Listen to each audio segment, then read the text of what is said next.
My name is Diddy.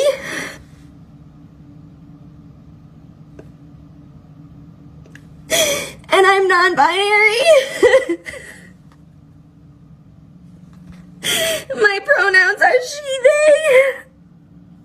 And I'm queer. What a gift to be here for who we are, this queering of the church. Happy Pride to everyone except for my 7 children who have all betrayed me by being straight. Bringing your kid to a Pride parade is like bringing your kid to Mardi Gras. Pride 2025 is here, and the only thing coming out is corporate bankruptcy. For freedom, we're not going anywhere, and Pride is not just going to be a celebration, it's also going to be a protest. I don't know what to make of this. Hi, my name is Sydney. Welcome back to hell. And as per usual, before we launch in, today's video is sponsored by Fume. So this is once again one of those videos that I had a really hard time putting together, namely because there are so many examples to illustrate my point, and it's a little overwhelming. It's so hard being asked to pick only my favorite psychos. This video was also quite challenging to edit on account of all of the nudity and inappropriate behavior, which probably makes its own point all by itself. So, you know, be gentle with me. I've done the best I can with the cards I was dealt. I've now seen more naked man butts than I care to admit, and everything I've learned about kink has been against my will. Anyway, now I don't know about the rest of you, but lately I have noticed a very big swing away, not only from Pride, but the LGBT community in general. Or the movement, I should say. Year on year, it seems that there was a huge emphasis placed on this community, and year on year, the movement and its objectives have expanded, giving us huge parades, events, and representation absolutely everywhere. But Pride 2025 has been unbelievably lackluster, and what's interesting, at least to me, is that the LGBT community in general doesn't even seem to be fighting back. Are the gays fatigued by other gays? Is that what's happening? I'm sure you've all seen online that parades and events all over the place have been cancelled or scaled back. Others have been cancelled for low attendance numbers. Some organizers have been left hundreds of thousands of dollars in the hole after major brands pulled their sponsorships, including MasterCard, PepsiCo, Nissan, Citi, DoorDash, just to name a few. Brands didn't bother changing their logos to the Pride flag like they usually would this time of year. Target has all but removed its Pride merchandise from stores after backlash over its trans-orientated items, including tuck-friendly swimsuits. Okay. White liberal women are very upset about this one. Happy Pride Month. In my Target that used to have the Pride section, it's now all USA. Yay. It's an American summer. This woman probably knows approximately 0 gay and lesbian people, and yet she's mad on your behalf. Very on brand. Some people have pointed out that Google is preoccupied with promoting Father's Day here in the US rather than changing its logo to anything Pride related. The corporate abandonment of Pride has been so severe that even left-wing outlets have been writing screech pieces shouting into the void about how this is all Trump's fault, pointing to his administration forcing the rollback of DEI initiatives. And honestly, maybe that's what a lot of this is about. Or maybe this also has to do with the fact that people, including gay and lesbian individuals themselves, are sick and tired of Pride and what the LGBT movement has become. And as a result of this grand disillusionment, and as a result of this collective disillusionment happening, I think that we are observing the collapse of a movement in real time. It's almost like when you let things get co-opted by extremists and psycho people, it drives normal people away. Absolutely crazy. Who would have thought? Gay and lesbian people who don't make their sexuality their entire personality have become disillusioned with the queer, trans, and gender-obsessed part of the movement, which explains the recent creation of organizations that demand the LGBs divorce the TQ+. I mean, let's be real. You know things have probably gone too far when you can't include all the letters in your psycho acronym and instead have to use a plus sign. Sometimes when I make these videos and therefore I have to think about these things a lot, it just occurs to me how unbelievably stupid most things are most of the time. More importantly, if the 2024 election is anything to go by, Americans in general have overwhelmingly shifted away from progressivism, and that change comes with an upheaval in attitudes towards social causes. For the first time in a long time, polls show a consistent but steady decline in the support for the LGBT+++ community. For the last few decades, the story of LGBTQ+ rights in America has been one of increasing public support. But now a new survey finds that for the first time in years, there's a slight decline in that support. And the irony is that this is largely the fault of the Rainbow Mafia themselves. Because the queer activist class that has become the face and voice of this movement has long stopped advocating for rights and freedoms and instead has taken things so far away from rationality and sanity. And as a result, they have driven this community right off the edge of the cliff. If we have learned nothing else in the last decade, it's that you should probably keep the they-thems out of anything you're trying to do, lest you want to end up in the proverbial ravine with lots of sharp, pointy rocks at the bottom to break your fall. Also, just an aside before we get into this video and I traumatize you with all the examples I found and many things you've probably forgotten about at this point, I just want to make the point that I don't talk a ton here about the trans movement because I've already covered why that imploded in 2 separate videos on this channel recently, which I'll link in the description box. The other thing to note is that all of this nonsense kind of happened all at once, or at least it was evolving all at once, so it's very challenging to lay it out chronologically. I did my best, but yeah, it's sort of all happening at the same time. Please forgive me. I'm doing my best. But do you want to know when we're not doing our best? When we're slaves to a bad habit, which is why today's video is sponsored by Fume. Fume rhymes with broom. And like a broom, your Fume is a nifty, award-winning flavored air device designed to clean up your bad habit. And by clean, I mean giving you an alternative to the ickiness and chemicals and toxins that you are probably putting into your lungs. It's not good for your body. Sure, you could use a vape with its heating components and gross chemicals, or you could use your Fume, which uses these little flavored cores that allow you to draw air into your lungs. Clean, you could say, just the way you like it. Fume has a range of delicious flavors to choose from, including their brand new mango option. As you all know, I am a sparkling grapefruit gal, but this mango core smells so friggin' good, and it's perfect for summer. But this isn't just about the cores. Fume has expanded their range to include this nifty little base to hold your device, this beautiful Solano fume, and of course, these little mouth toppers. I can't think of any more broom analogies, but these little toppers give you a better experience. So if you too want to conquer your bad habit with this delicious flavored air device, then click the link in the description, scan the QR code on screen, or go to tryfume.com/Sydney. And of course, don't forget to use code Sydney to get your free Fume topper when you order a journey pack. Pride's origins in the United States began in 1969, when gay and lesbian people faced off against police during the Stonewall riots in New York City. A year later, the first Gay Pride Liberation March took place in Manhattan in 1970. The parade's official chant was, "Say it loud, gay is proud." The objective was to destigmatize same-sex attraction, eliminate discriminatory laws, and achieve freedom and societal acceptance without the stigma. Fast forward to the 2000s, and much of this had been achieved, at least in the West. Don't know about the other countries. Then with the passage of same-sex marriage around the globe in the 2000s through to the 2010s, many LGB people felt that they'd achieved what they set out to do. Acceptance was achieved, and it was time to hang up their hats and go about living their life. But things were starting to go pear-shaped long before this.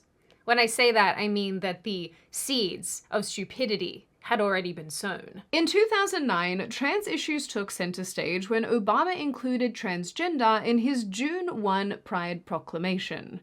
The recognition on a federal level signaled a shift away from gay and lesbian rights to broader gender identity issues driven by trans and queer activists.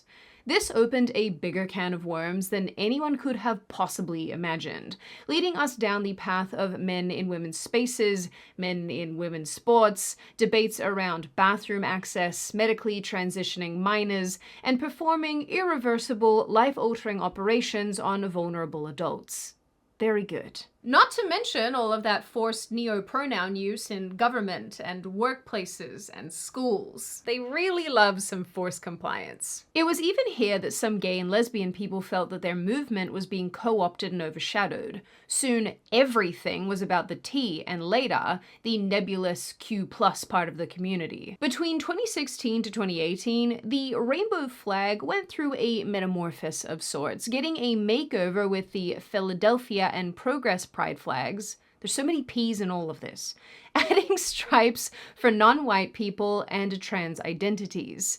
Since then, they've added the intersex symbol, because I guess we gotta have those chromosomal abnormalities in there. And apparently they've also added some feathers recently for Two-Spirit. When I tell you I am tired. And the other new addition to our flag is the two feathers in the circle, which represent Indigenous folks that identify as Two-Spirit. One feather represents feminine identity, one feather represents male identity, and the circle that holds them together represents the unification of both identities.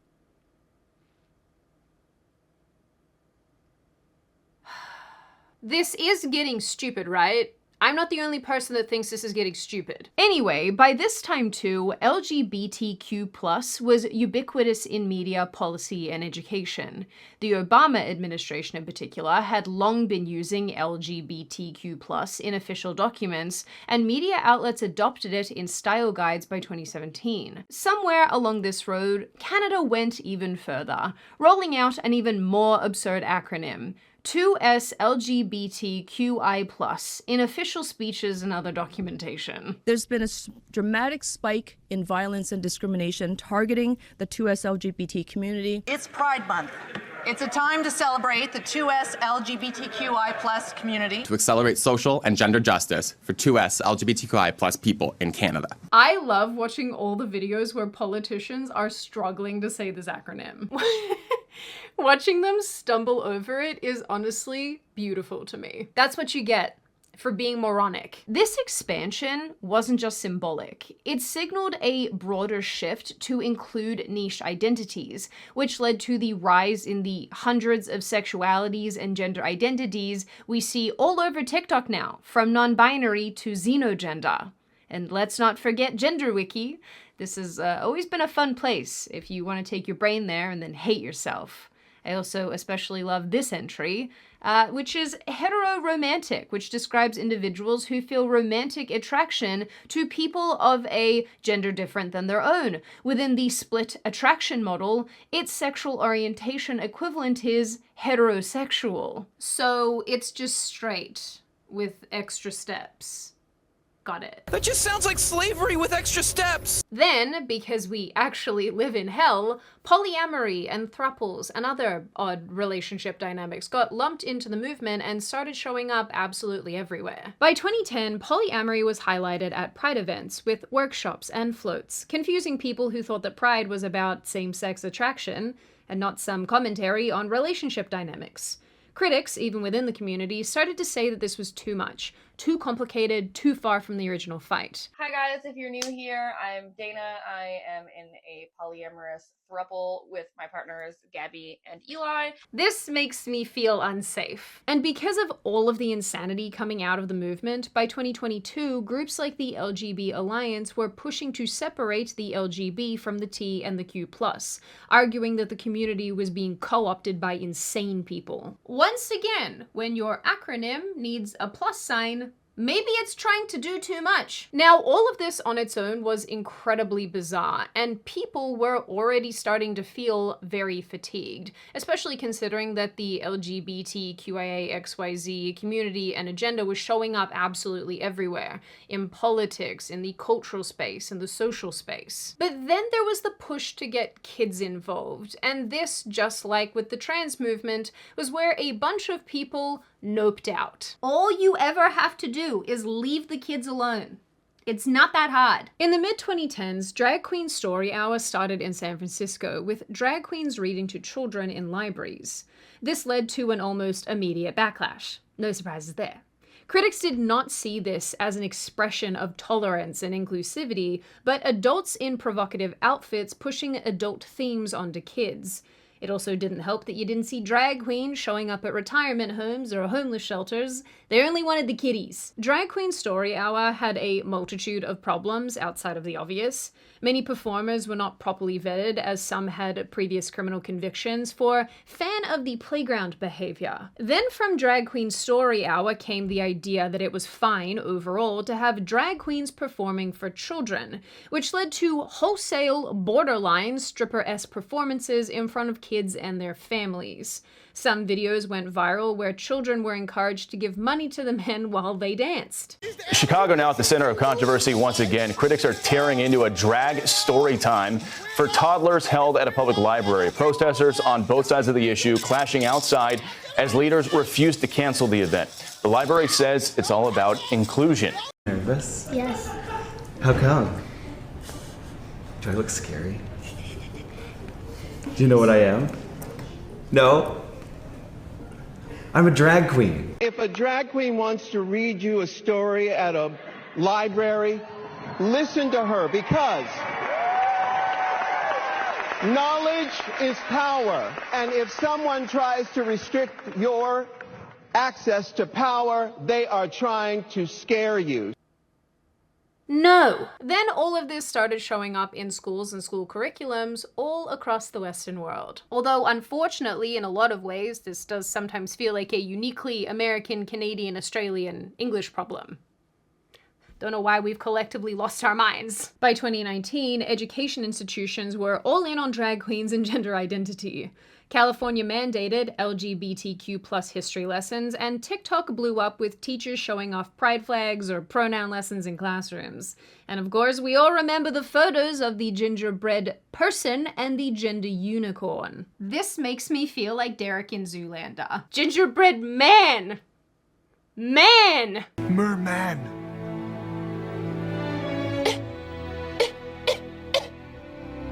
Merman! Soon, some states were trying to pass legislation that would interfere with parents who didn't let their children transition, and empowered teachers to withhold information like this from parents. In 2024, California banned school policies requiring parental notification if a student changed their gender identity, name, pronouns, arguing it protects the child's privacy. If you're an educator in the classroom and you're not willing to teach inclusive content, then you shouldn't be an educator. So I'm not allowed to be out as trans non-binary at school.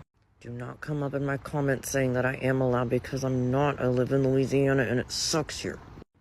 So of course my response to this is to be as obnoxiously queer as possible. This is kind of an issue unto itself, given how many teachers like to publicly on social media tell on themselves, especially with relation to encouraging their students to transition, or, you know, that they could be a boy or a girl, whatever it is. There's a lot of those videos out there. It's kind of upsetting. Your job is to teach English, Seth.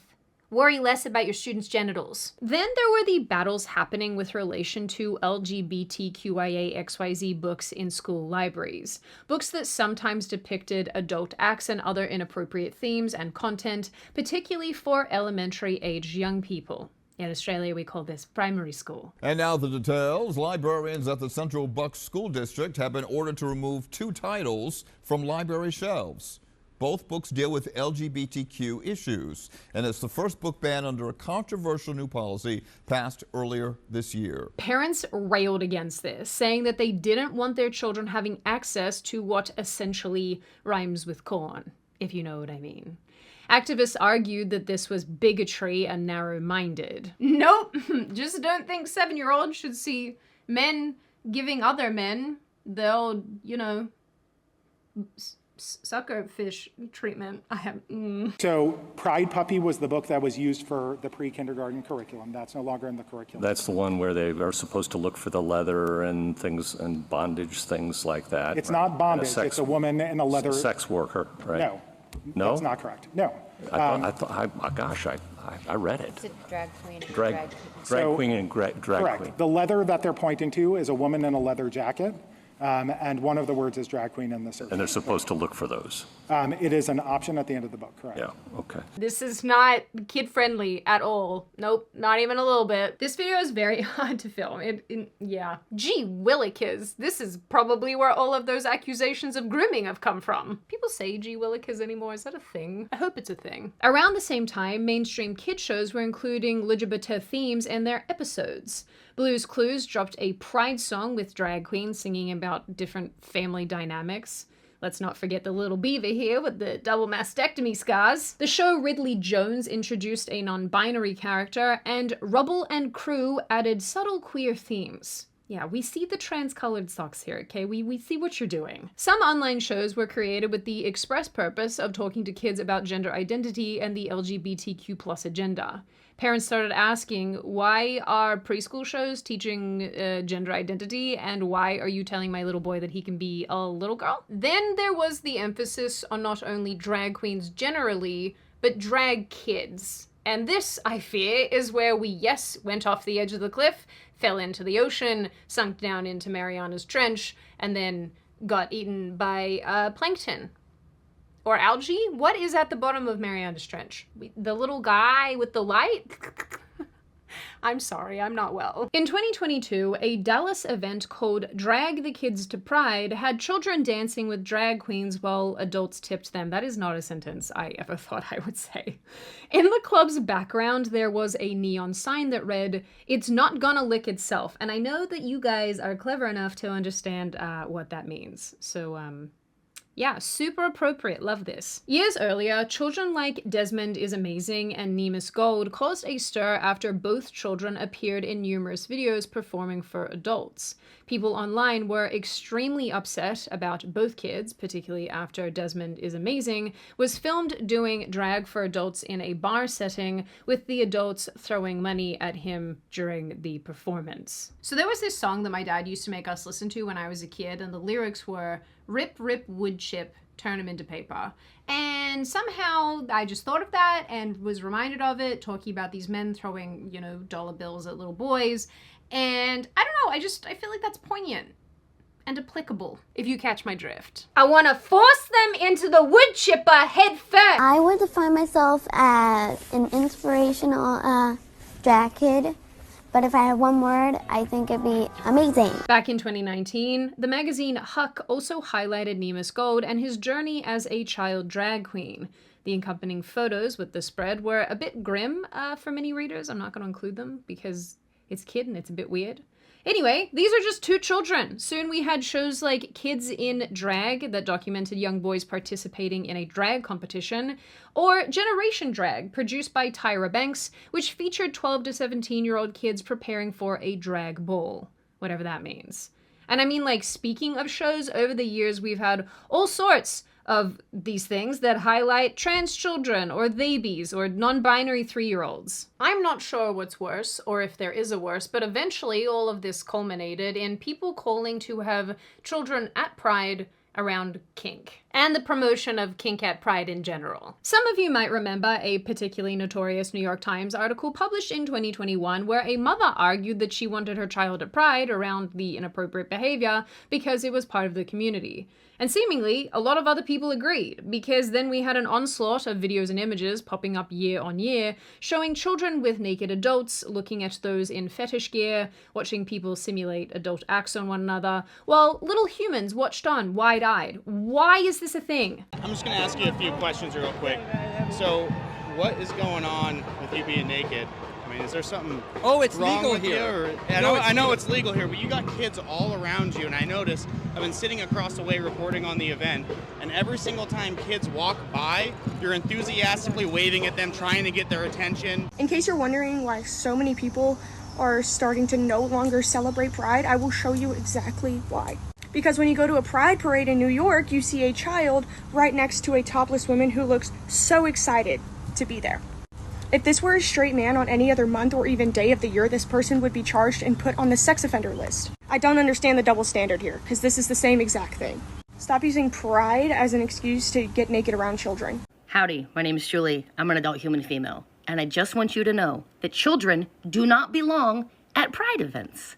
I, as a lesbian and an elder gay, And I'm here to let you know from the community that it is the most perverted, disgusting event ever. It is not what it was decades ago. It didn't help that Pride organizers like Pittsburgh's in 2022 insisted on youth zones to support queer kids. But when parades included suggestive costumes or kink displays like leather floats or pup play dog mask men, which popped up in San Francisco in 2022 and honestly in other years, people started questioning why kids were there at all. And the messaging around it didn't help at all. In 2021, the San Francisco Gay Men's Chorus released a song with the line, "We're coming for your children," which they argued was satire. But it didn't really matter, given that this was basically a PR disaster, with many people arguing this group was finally saying the quiet part out loud. But the degeneracy had well and truly been associated at this point with the movement. There was no undoing that. And taking kids out of the equation didn't help to restore the community's image. Pride events had turned into an exercise in depravity, with kink, fetish, nudity, lewd acts taking place in person, in real life, in front of other people. And a decent portion of gay and lesbian people abhorred this and refused to participate, while others cheered it on. I found so many articles like why kink, BDSM, and leather should be included at Pride and Keep Pride Nude, which both essentially argue that fetish is an expression of queer culture and sexuality, and criticisms of these are racist and bad for children. I'm not joking. They make the claim that this is racist and harmful to children. I think we have different perceptions of harm to children. Is there a way that we can just put people who think like this on a ship and then send them to Jupiter? I would like that. I support that. On top of all of this insanity, there were the very, very public scandals. In 2022, Sam Brinton, a non-binary Biden official, was caught stealing women's luggage from the airport and then wearing it in photos online. In 2023, a Senate staffer made an adult tape in a Senate office building. The individual who was involved showed zero remorse after the fact, telling New York Magazine that he didn't regret what he did, and given how boring his job was, he was only finding a way to entertain himself. And let's not forget the 2022 attempts, while fringe, to normalize MAPS, or fans of the playground, with some groups arguing that this was just as much a sexuality as same-sex attraction. Now that I'm thinking about it, I think this same push came from the bestiality crowd, and the men who want to dress as little girls and be in diapers and things. And actually furries. I'm sure that furries fit in here somewhere. Honorable mention for all the children who started identifying as cats and birds and fish and whatnot. That's probably the furries' fault. I'm gonna blame the furries. Let's also not forget that in response to all of this and the people who were pushing back against the indoctrination in schools and these drag kids and these drag events and what have you, there were always the LGBT plus protesters who turned up to clash with the people saying, no, please don't do this to our children. You don't have to look far at all to find video evidence and articles and whatnot about these clashes, which unfortunately I can't show you on YouTube. I would love to, but I can't. Anyway, I could continue listing examples, and honestly worse examples that aren't YouTube friendly, because there are a lot of them. But regardless of how many of these I show you, the point here is that this has led to the very aggressive and sharp turn away from the LGBT movement, the community, and Pride. See, I don't think that your average person actually cares if somebody is gay or straight or a bag of turnips. I think what they care about is having these ideas and concepts and things shoved down their throat. I think people are fatigued, especially with the trans movement, especially with the gender ideology movement, with this queer activism that we're seeing everywhere, and I think your average person just wants to be left in peace. The irony for me is that plenty of gay and lesbian people who I either know personally or have seen online are so disillusioned with this movement and this community that they themselves have completely separated. These are people who do not feel represented by the corporatization of Pride, nor the degeneracy and depravity that goes along with all of this. The activists who have pushed for all of this have created a rigid resistance to all things associated with the rainbow flag, and ironically, their efforts to force acceptance have only created more derision, given they associated their community with some pretty pretty gross things. It also doesn't help that these activist types take to social media and gloat about making others uncomfortable or upset with their antics. Similar to the point that I made about the collapse of the trans movement, people are so sick of the zealotry coming out of this community. They are tired of walking on eggshells lest they be accused of homophobia or one of the other 5 bajillion phobias. They are tired of being berated for not celebrating or backing a movement that has gotten progressively more and more bizarre and depraved. I think most of us are very fed up with being accused of bigotry when we ask that children be left alone and pride be less inappropriate and sexualized. So when you put all of this together and more, all the things that I haven't mentioned in this video, it's really not surprising why some people are reneging their support and the people who were largely indifferent are starting to actively dislike this movement and this community. Color me crazy, but when you watch enough videos of children giving money to drag queens or shoving money into their clothing as they perform, or little kids interacting with men in puppy play fetish masks and whatnot out in public, it's probably enough to sour one's opinion of not only the community, but just pride in general. So while progressives scream very loudly about homophobia being the primary root reason why people are moving away and getting off of Rainbow Road, your average person has stopped listening and stopped caring. Because when you make everything about weird, gross sex stuff, no one wants to hang out with you. Imagine that. The gross public behavior, the emphasis on the trans, queer, gender ideological portion of all of this, the going after children has only really accelerated people getting very fatigued with all of this. And in the end, I am very curious to see if this will lead to a toning down of the events and parades and what have you with relation to Pride, or if this will lead to the activist class doubling down and getting even more aggressive and more obnoxious. I guess only time will tell. Now on that note, and before I open the floor to all of you, this is just a reminder to check out Fume using the link in the description. As you guys know, I love Fume. They have been such a great supporter of this channel. They are a great company, so if you are struggling with a bad habit that you are looking to stop, definitely check them out. Now, open the floor to all of you. What do you all think? Are you on my side of this issue where you think that there will be quite a big pendulum swing away from the depravity and the ickiness and whatnot that's gone along with Pride over the last number of years? Do you think that this is kind of a natural byproduct of any movement, that they always accelerate ultimately into zealotry and extremism? Do you think that this is a good thing? Do you think it's a bad thing? Do you think that corporate pride is over and corporations are done with all of this? Do you think that it's Trump's fault? Do you think that it's not Trump's fault? Do you blame the activist class like a lot of people do?